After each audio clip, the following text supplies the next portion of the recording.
I love this one. Mouse Paint is a classic book about colors, but the prop makes it even more fun and exciting.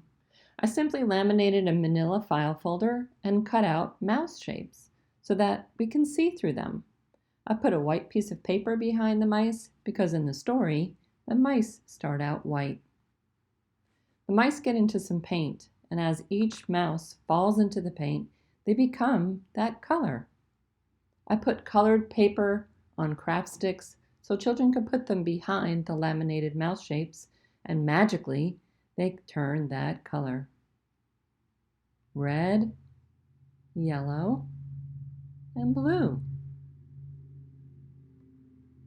As the book goes along, the mice dip their feet into other colors. For this, I laminated colored cellophane just to add some weight. And when you insert the cellophane over, the colors change. Yellow over red becomes, you guessed it, orange.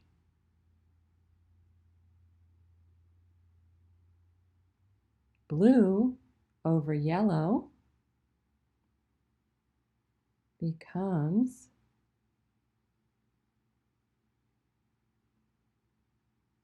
green.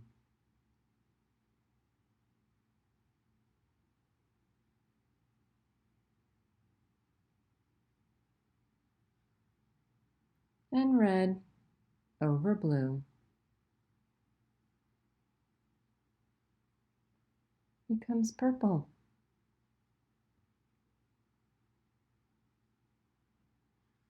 What a fun way to learn about color combinations. At the end of the book, the mice wash themselves off and turn white again. Just pull out the color paddles and they turn white again. Voila!